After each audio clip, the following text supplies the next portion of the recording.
up, we've got Betsy Brand. Welcome, Betsy.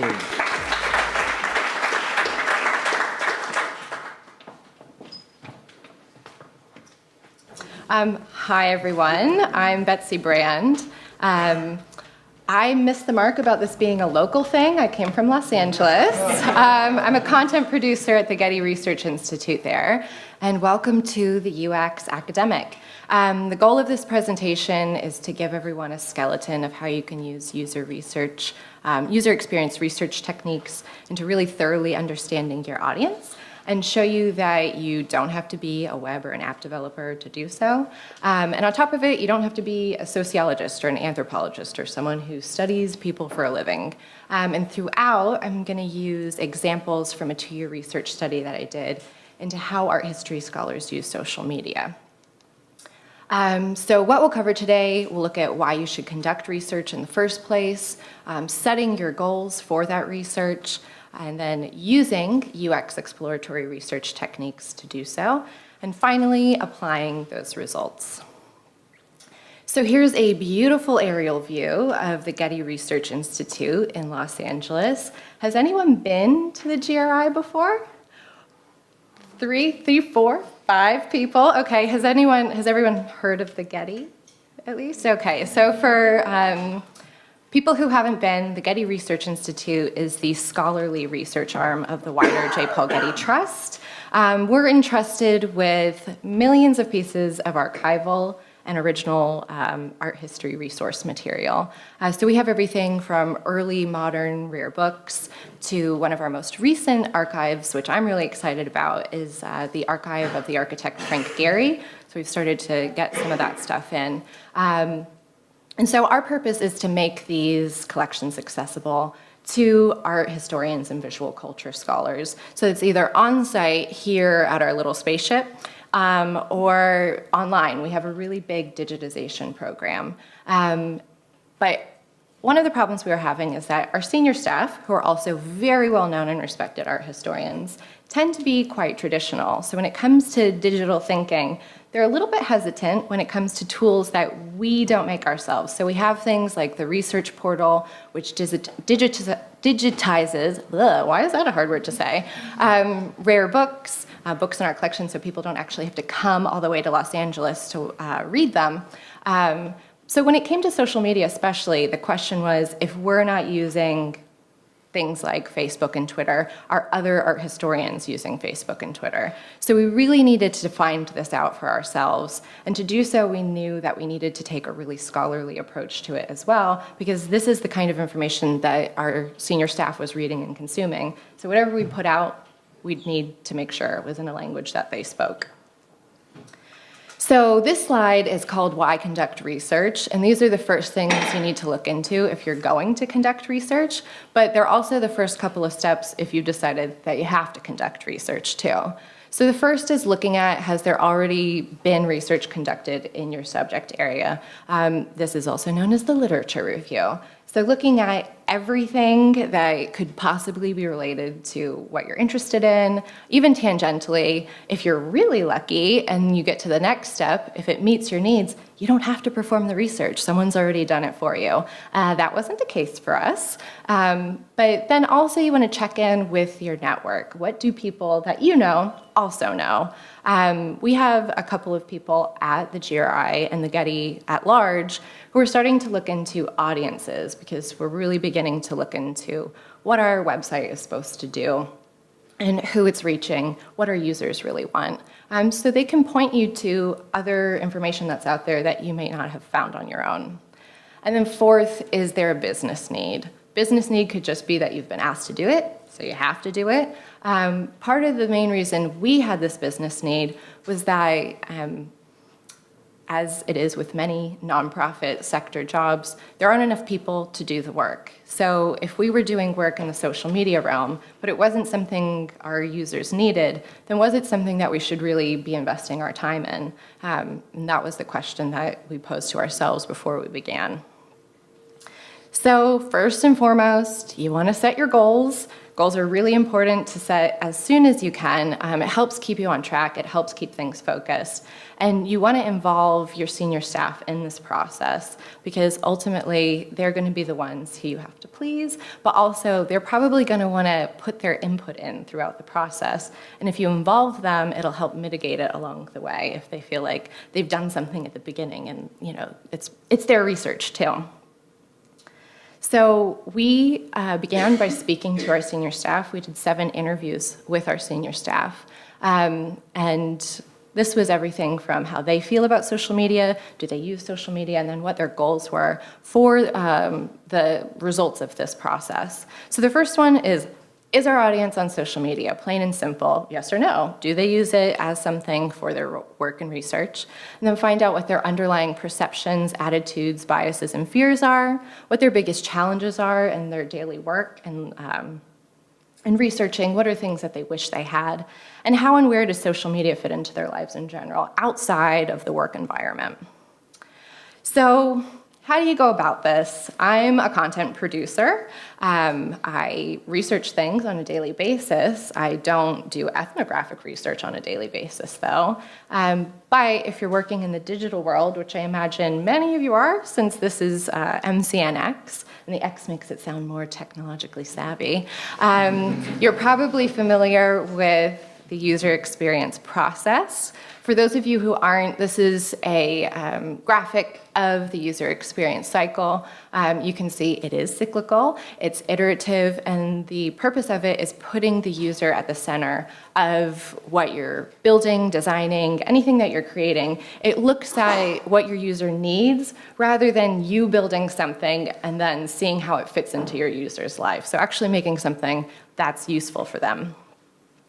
So what UX does, it highlights how your product solves the user's problem. As I mentioned, it's doing it this way rather than the other way around, which is how a lot of companies build their products. They build something and they think, everyone's gonna love this, they're gonna use it every day, and then that's how you end up with a lot of startups. It also helps you thoroughly understand your audience, and this is where it was really important for us to use the UX process. And then one of the things I think is probably the most important results of using UX techniques is that it articulates your research in a way that anyone can understand, especially your senior staff members and people who are stakeholders in the outcome. We're really involved in tech and digital, and those things make sense to us, but they don't necessarily make sense to people who are art historians who don't use these things on a daily basis. So we focused on the exploratory phase of research, and this is where you really dig into who your audience is before they start kind of participating in the rest of the UX process. So this is where you're identifying your problems and unmet needs of where your product or service is in your user's life. It improves the existing products or services. For us, we weren't building anything, but we were using something that existed, and the results were going to help us figure out where we can better reach our audience, what they want more, and really just actually give them what they need. For some people, it helps define unfamiliar or emerging user groups, and then details their behaviors and the context in which they use them in. So how are they using them in their real life? This is just a simple graph of the results of exploratory research and what you find out from it. It's looking at the physical, cultural, cognitive, and emotional motivations behind why people do the things that they do. So for us, we started with a survey. This was important because we really wanted to get qualitative information and a qualitative basis for what we'd be doing next, which is informational interviews. And so we ran a survey for about a month. We got a rather surprising 998 respondents, which we felt was really great. This wasn't apparently, we couldn't say it was statistically significant because they were self-selected, but it didn't mean the results weren't significant. We had 19 multi-part questions, mainly based on rankings, which you can see. Let me see if I can get the laser working. So this is like the fourth question that we had, which was asking people how they use each different platform that we were interested in, and then had a range of responses that they could choose, including I don't use this. And it ranged from I read content to sharing content, those sort of things. The questions in general covered these sort of things like social media use, also demographic type characteristics such as their education level, how old they were, and then scratched on the surface of feelings. So do they feel that social media builds community? Do they find it useful for their work? Do they think it's fun? And just a few quick kind of results that we got from that. But we found that most scholars have used YouTube. The majority reported that they had used YouTube, but most of them are active on Facebook, but their activity was more passive. So things like reading content and liking rather than creating their own content. And then they also found that 64% of them found that social media was useful for their work. So at least we could answer that yes, they were on social media, so that was good. And they're using it for some work, which was also really great for us to know. But this didn't answer a lot of things too, and this is where we knew that the interviews would come in and help kind of fill in these blanks. So why are scholars using these platforms? Why Facebook in particular? Why not Twitter? Why are they using things on YouTube? What's interesting on there for them? And then how does it fit into their professional lives? You know, why are they passive on Facebook? Why don't they want to be more active? And then how do they feel about using social platforms? Kind of along the same lines. Are there some that they feel are more professional than others, or some that they find frivolous? So a good way to look at this is the survey equals the what and the who, and then the interview is going to dig down and find the how and the why. So the interview, what interviews can do for you is this is where you're really going to understand the real-world context and identify patterns of behavior. So are they using social media in the morning, first thing when they check their phone, or do they ignore it if they have a really big project coming up? And then discover their underlying biases, fears, and the things that really motivate them. Why are they using these things? So these are two really grainy photos, or screen grabs rather, from interviews we conducted. We did 34 total. This is based on the Nielsen-Norman group recommendation for how many people you should use in user groups when you're testing a product. 5 to 6 interviews is going to give you 80% of the issues that someone has with whatever it is you're creating. So we wanted to stick with that, is what we knew and had worked with before when we were building online exhibitions, mobile apps, other digital tools that we had been using. So we wanted to stick with that number. So we had 34 total. It took about 8 months to conduct all of these because I was doing this on top of my normal workload and just fitting it in with everybody's schedule too. And so these are just a couple tips on how to build a really nicely flowing interview. So the first is to introduce yourself, introduce what's about to happen, build a little rapport, get people comfortable. Our interviews were completely anonymous, and that was because we wanted people to speak as freely as possible. And we also interviewed some people who worked within the Getty. So we wanted them to feel like they could tell us anything, and it wasn't going to get back to whoever their boss was.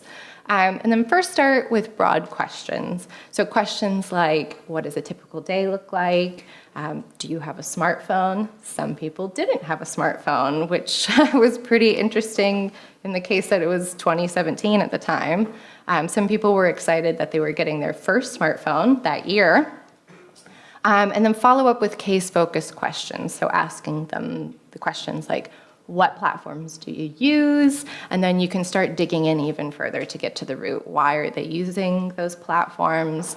And then you can end with your big picture questions and summarize and close. It gives it a really nice flow as you go. So Couple things to remember that we sort of learned along the way that we've found most helpful, and think if you're doing this too, these are probably some things you might want to consider. So first is be open to iteration. You're going to have your list of questions. I think we actually had 19 in our interviews as well. We just love the number 19. And really just be open to iteration. You're going to go through, some questions are going to work the first time and sometimes they aren't. By your fifth interview, probably, you'll really know what's working for you and you can go from there. And ask open-ended questions. You already did your yes or no's in the survey. You have your quantitative data. This portion is to fill in those blanks and give color to the stories that you started to uncover in the survey. And then leave the structure loose. Some people are going to answer the questions before you even ask them. If you've written your interview in a way that flows really nicely, everything goes together regardless. So you'll get the answers that you need. And then you want to embrace awkward silences. I was going to leave it for a little longer, but we're on a time crunch to really give you that awkward silence. And I can be very awkward, and I don't have to try that hard. But so this is probably the point that if you're going to do one thing from this list, be as awkward as possible and be as silent as possible. You are the interviewer. You are there to hear from your interviewee.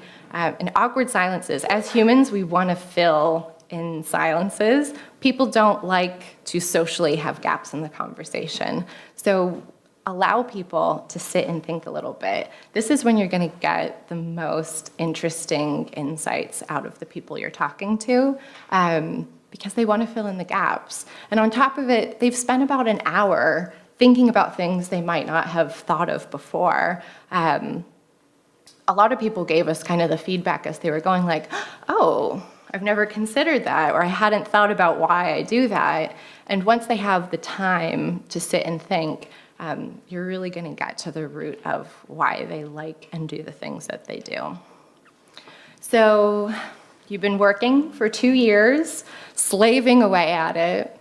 I enjoyed it. It wasn't, that challenging. But you'll want to make sense out of everything. And synthesis is the process that really brings clarity from the chaos. You're going to have hundreds of insights if you've done 34 interviews. You'll still probably have hundreds of insights if you've done 5 interviews. So this is the process that really helps it all come together.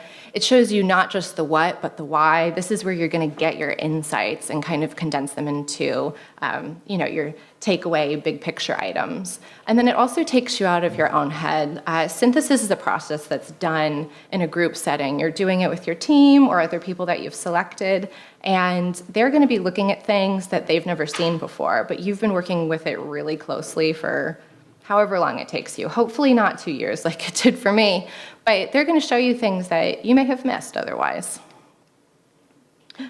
There we go. So this is a quick synthesis 101. The first thing you want to do is prime your notes. These were my notes for 34 people. If you're organized at the beginning, this looks like a lot, but it'll really help you down the line. And then you want to externalize what you've heard. Take each piece of information and put it on a single index card or Post-it note, because you're going to start sorting them and grouping them.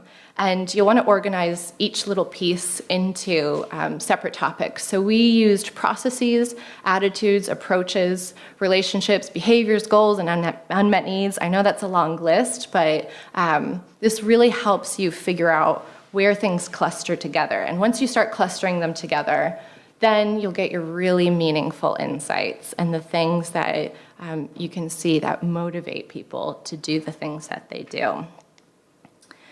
So the result for us was an 80-page white paper with a full bibliography and appendix, and this is what we presented to our senior staff members.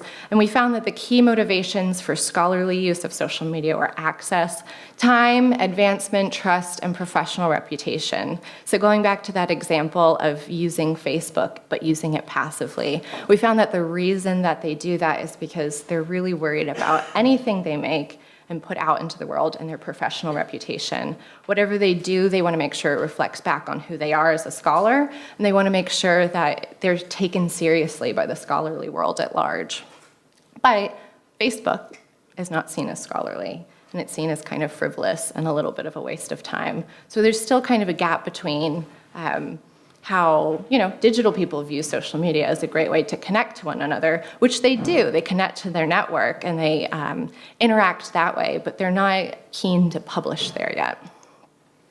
So what's next if you're doing this? You can build a really solid social media strategy or start considering other platforms. For us, we're only on Facebook. So we're starting to think about where we maybe want to go next. This is just the GRI, not the Getty at large. They're on a lot of platforms over the museum.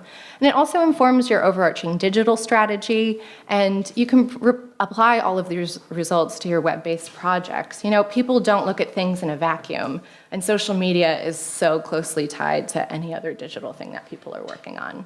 So, if you have any questions, I can take some now, but you can also email me at bbrand@getty.edu. I don't have a Twitter, so you can't tweet at me. If you'd also like a copy of the research, you can email me here. It's a draft currently. Well, it's a final draft. We just haven't been given the final word on where we can publish it. But I'm happy to send it to anyone who's interested in it. So, thanks.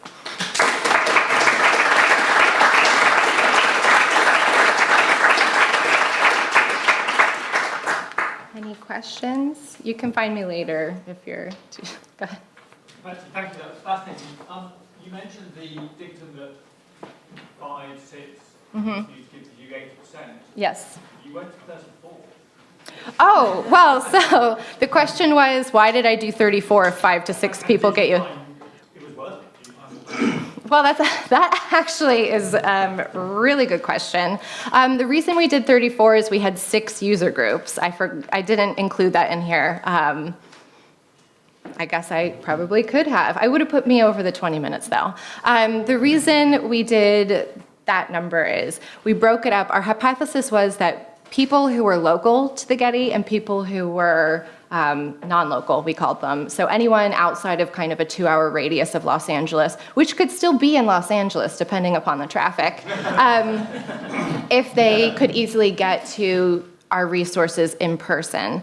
And we hypothesized that maybe there was a difference between how people could actually physically get them and online. But then we also broke it into scholar groups. So emerging scholars, mid-career scholars, and senior scholars. Because within the scholarly community, there is actually a pretty solid division between what it means to be within those groups. And we